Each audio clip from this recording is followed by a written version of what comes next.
Welcome to Shreveport Connection with Tom, your Smackdown WWE main event, and of course birthdays. Longtime pro wrestler, trainer, real name Leslie Milady, turned 74. He was born October 28, 1940. Thatcher started wrestling in 1960, opened a training school in 1990. Graduates are Dean Ambrose, Nigel McGuinness, that's Desmond Wolfe from TNA, Jamie Noble, Jimmy Wang Yang, BJ Whitmer, and Shark Boy. You know, the TNA ripoff of Stone Cold, who talks like. Also, TNA wrestler MVP, real name Hassan Haman Assad, turned 41. He was born Alvin Burke Jr. on October 26, 1973. And made his headlines by traveling to Ferguson, Missouri in August during the protest that followed the death of Michael Brown. TNA ring announcer Christy Hemme turned 34. She was born October 28, 1980. Hemme also worked behind the scenes in TNA, and it surprised a number of people when John Gabrick added her to the creative team, as Hemme has been with TNA since 2006. She has been in the business since 2004 when she won the Diva Search. Yeah, that's with WWE, WWF. A belated happy birthday to Bruno Lauer, formerly Downtown Bruno, and Harvey Whippleman, behind the scenes in WWE for many years. He was born October 27th, 1965. WWE has applied for trademarks Immortal, plural, according to 4 traders. The application was filed by Lauren A. Deans Midland, Vice President of Intellectual Property. Unless this is a new faction similar with Survivor Series, who knows? Anything can change in WWE. There's a lot of concern among some of the WWE talents who haven't regularly been appearing on TV, with WWE holding their latest earnings call on Thursday. There's some fear that another round of releases may be coming real soon. Behind the scenes video from the WWE Divas Halloween shoot. At that link, Marvel Studios announced the Guardians of the Galaxy sequel will be released on May the 5th, 2017, as Batista will be reprising his role as Drax the Destroyer in that movie. Marvel also announced that the next 2 Avengers movies for 2018 and 2019, with Batista swearing to murder Thanos at the end of Guardians of the Galaxy 1, expect him to have a role in the next Avengers movie as well. WWE has also released a video of 30 athletes trying out for WWE from September of this year. Yes, that's last month.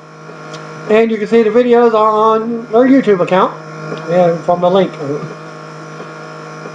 And from the video, it includes independent star Rich Swann and Ryan Howe from the 2011 season of Tough Enough, among other athletes from various backgrounds. It also included plenty of Bill DeMott. Daniel Bryan is in San Francisco, staying at a hotel right across from Levi Stadium, home of WrestleMania 31. Darren Young was also in town doing anti-bullying work for WWE this week in the same town. So it's possible Bryan is on those events as well. Despite being advertised to participate, Brie Bella will not be in the Divas Halloween Costume Battle Royal on this Friday on Smackdown. This WWE Diva Champion AJ Lee is not in the match, but will be on commentary. Roman Reigns was being advertised for the 2015 WWE Royal Rumble and is penciled in for a return to the ring in late December or early January. Reigns is now being advertised for the December 26th live event from Chicago and December 28th live event from Pittsburgh. He is scheduled to face Kane. This is the first match Reigns has been advertised for since having emergency surgery for his hernia in September. Tag Team Battle Royal for a crown. New number 1 contenders to Sin Cara and Kalisto has been announced for this week's the NXT tapings that I've already done on the Hell in a Cell pay-per-view as well results. Wells Fargo Center in Philadelphia, the site of 2015 Royal Rumble, released new advertising today that indicates John Cena will be in the 30-man Royal Rumble. They expect him to win it if that's going to happen. It's being reported that Cena will be facing WWE World Heavyweight Champion also Brock Lesnar at the same pay-per-view. Dual duty? Well, let's see that happen. And below is the updated advertising. The Royal Rumble's main event is a Battle Royal over-the-top rope 30-man elimination match where only one wrestler will be left standing. WWE superstars John Cena, Bray Wyatt, Dean Ambrose, Seth Rollins, Kane, and many more fight it out in the city of brotherly love for a chance to compete in the WWE World Heavyweight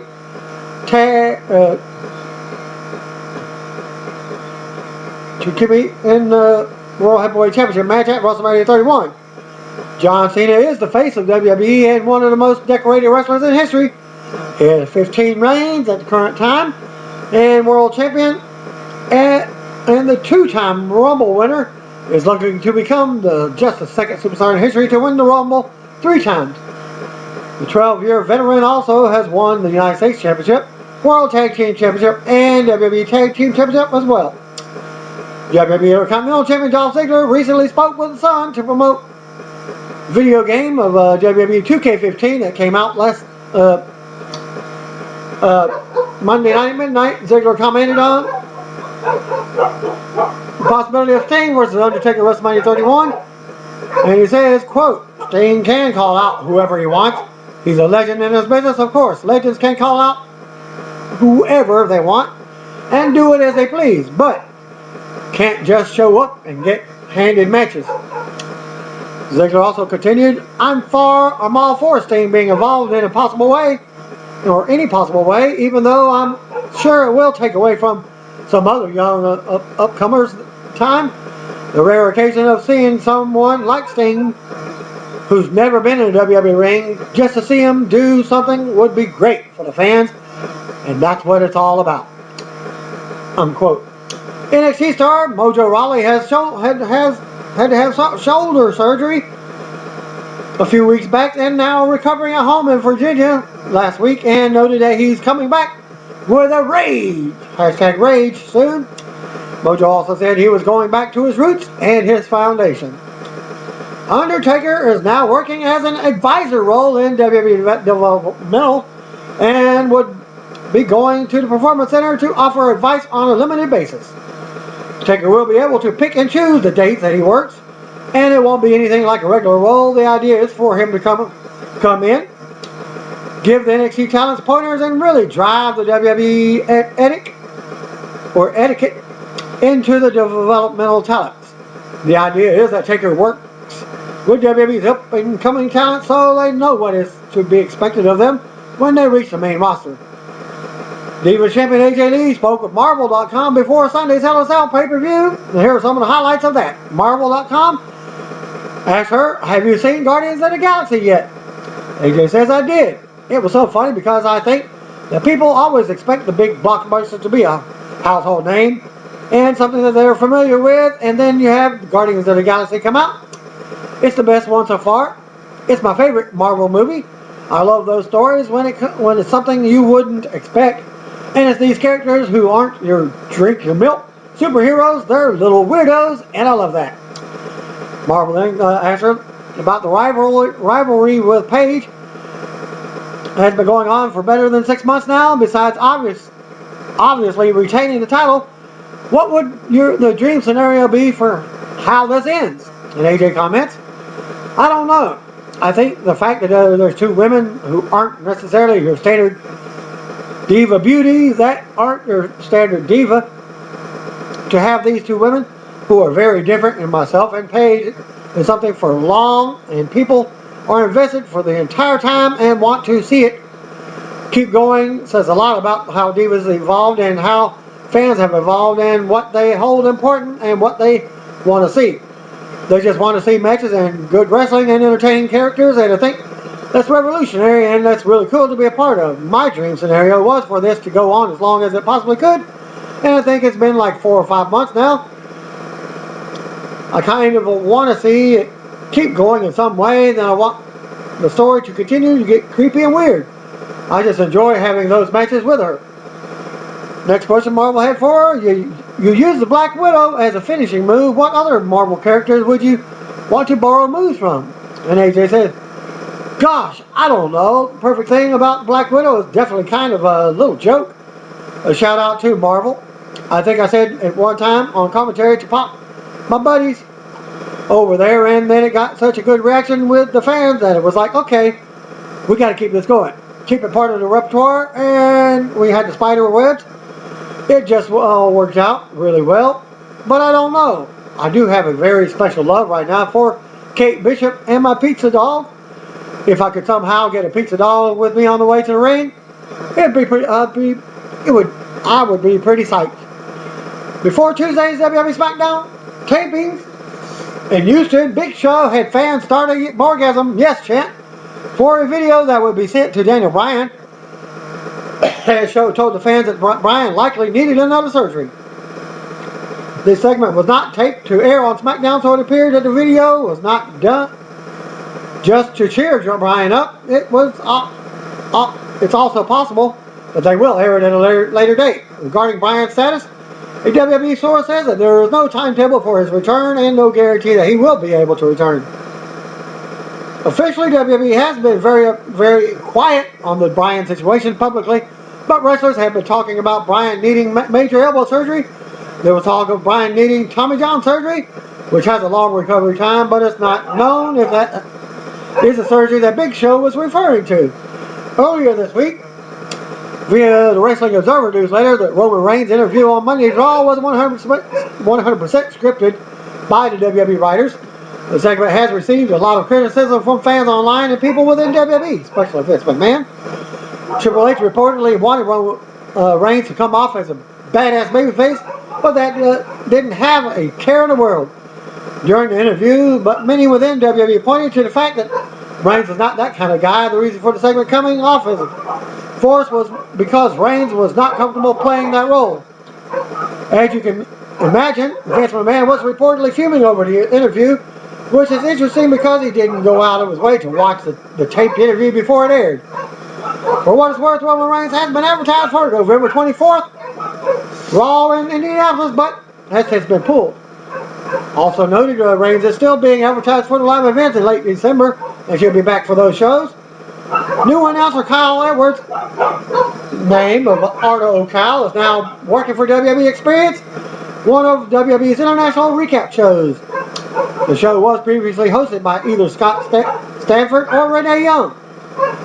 Also noted, Randy Orton will also be filming the WWE Studio sequel to The Condemned in New Mexico later this year. There's no date confirmed for the filming yet, but it's expected to keep Orton off of TV for a few weeks. At the NXT Live event in Jacksonville, there were wrestlers upset about how some of the fans were acting. Just with only 150 fans in the crowd, it doesn't take much to hijack the show. The reporter attended his first NXT event back in September, and the NXT crowds were really one of a kind in Jacksonville.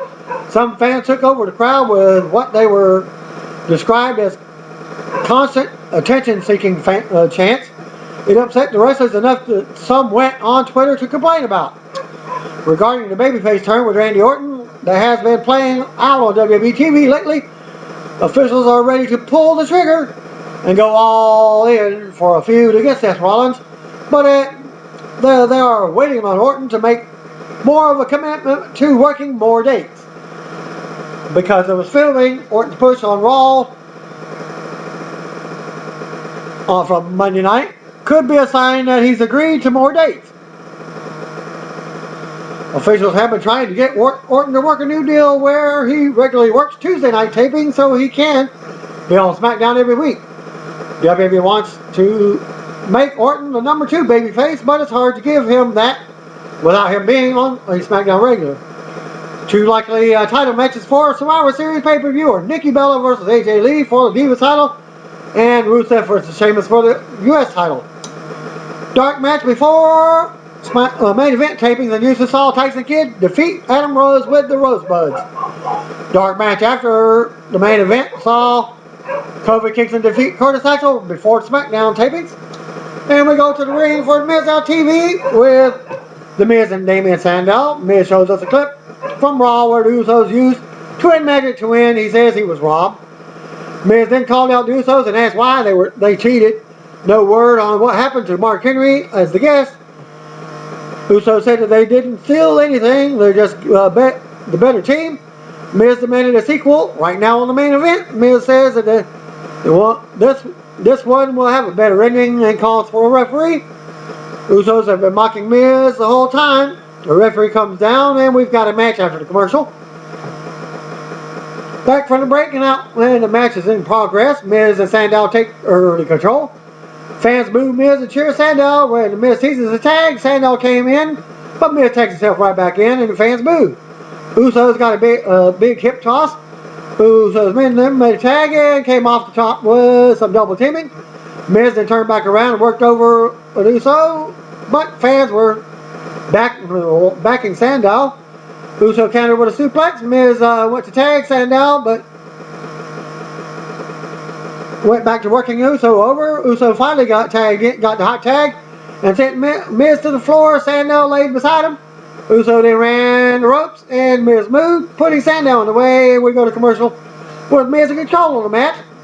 After the break, Miz still in control. He comes off the top for another 2 count. Miz and Sandow kept control until Uso finally enabled insecurity. Jimmy Uso got the hot tag and unloaded on Miz. Miz took a big Samoan drop and then ducked the clothesline and came out of the corner for another 2 count. Miz called a super kick, and then the Uso blocked the skull crushing finale, and then rolled up Miz for a 2 count, and Sandow broke up the pin attempt. Uso took Sandow up, but turned around to a clothesline. Uso went up to do Twin Magic, but the referee caught him. And the referee turned back to deal with Sandow, and Miz allowing the Usos to do Twin Magic again, and got the pinfall for the win. Then they did a video for Susan G. Komen, still the con segment, Bo Dallas versus Sheamus. Got the commercial, we get replays from Raw. Paige versus Natalia was up next. Paige made her way out, followed by Natalia. Tyson Kidd was on commentary as Paige and Natalia went at it. Natalia got a close roll up. Paige got a cheap shot to the back of the head. Paige stomped away in the corner. Natalia made a comeback and sent Paige to the floor. Natalia ended up running into a big boot to the floor. Paige brought her back in the ring with more offense, and the end came when Paige blocked the sharpshooter and hit the finisher for a close 2 count. And then went back and forth for a moment as Paige blocked the sharpshooter again and rolled Natalia up for the win. Then we get Luke Harper rigged it. We got Bo Dallas and Sheamus walking backstage, back to commercial. Then we got their match up next for your main event. Bo was out first, cut a promo on Team Cena. So I guess Bo Dallas is on Team Authority. Well, we'll guess it. That's Survivor Series, so we get United States Champion Sheamus was out for the non-title match. So we might have Sheamus joining in with John Cena. Sheamus started off, but Bo took control of the match. Bo ended up smacking Sheamus around. Sheamus blocked the running Bulldog and hit the Bro kick for the win. And the main event went off the air with Sheamus celebrating with the fans at ringside. Report number 1 for Smackdown, thanks to Ricardo, not the guy from the Fantasy Island, Montalban or Rodriguez, but just Ricardo. For the following Smackdown spoilers, that was a news, so by the time this gets uploaded, it's probably already gone. Big Show kicked off Smackdown, got a yes, Borgau's chat going for the video that they're sending to Daniel Bryan in support of his comeback. Well, so I guess it will be shown on SmackDown. Show informed everyone that Bryan needs another elbow surgery. The Divas Halloween costume Battle Royal was up next. Brie Bella is not in the match as she was advertised to be. Nikki Bella ended up getting the win. Nikki taunted AJ, who was on commentary after the match. Paige was dressed to Summer Rae. And there was some good comedy. Seth Rollins, Kane, Joey Mercury, and Jamie Noble. Yeah, the Three Stooges came out for a promo. Kane defeated Dolph Ziggler in a non-title match. Rollins Instead of Three Stooges, we'll just call them WWE Stooges. How's that? Rollins attacked Ziggler and beat him down after the match. As Kane defeated Ziggler. Mercury and Noble joined in on the beatdown on Ziggler. Ziggler was ordered into a match against Rollins. Rollins quickly got another win on Ziggler. Ryback then squashed Heath Slater, who was dressed as a scarecrow. Miz TV with Damon Sandow and The Miz was out next again. And there were a lot of pumpkins and Halloween decorations set up. Mark Henry was our guest. So, The Miz TV that was advertised with Henry was for Smackdown and not the main event. They did the bait and switch and swapped it. Henry ripped Big Show real big and leading to the show making his way out. They ended up brawling and Henry sent Show crashing through the barrier. Los Matadors defeated Stardust and Goldust in a non-title match. Rusev defeated Great Khali. As Rusev and Lana cut promos and said Rusev is coming for Sheamus. His U.S. title. Bray Wyatt came to the ring for a promo in his rocking chair. So I wonder how he made the rocking chair all the way to the ring, or just from the stage. The main event was of SmackDown was Cesaro versus Dean Ambrose in a trick-or-treat fight.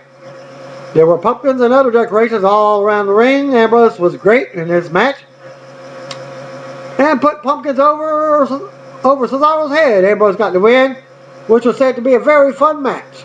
Report number 2 for SmackDown from Houston, Texas at the Toyota Center, courtesy of PW Torch. Dark matches were Adam Rose defeating Tyson Kidd, Kofi Kingston defeating Curtis Axel, who was also returning to action since their melee with their tag team. In a segment that did not appear to be taped for SmackDown, I haven't even seen SmackDown yet. As it's the weekend, Big Show asked the crowd to cheer for Daniel Bryan. He said Bryan had neck surgery in May and might need elbow surgery. SmackDown TV taping, Nikki Bella won a costume battle royal to become #1 contender to the Divas Championship. Neither report had who all was in the battle royal. Must be all 8 Divas. 10 Divas, whatever. Kane defeated Dolph Ziggler in a non-title match, and then Seth Rollins defeated Dolph Ziggler in a non-title match. Ryback defeated Heath Slater. Mark Henry appeared on Miz TV and got the better of a brawl with Big Show. Los Matadors defeated Goldust and Stardust in a non-title. And Rusev defeated Great Khali, as Lana said Rusev will crush the U.S. champion next. And it wasn't even reported who he faced. It didn't say who it was in the first match. So that's why I'll try and at least get 2 results. And your main event was Dean Ambrose defeating Cesaro in the trick-or-treat fight. And the dark match main event was Dean Ambrose defeating Seth Rollins by disqualification. And that concludes the Halloween edition of SmackDown. Thanks again. Peace, what I want to be ya. And if you don't know, you better call me, bro.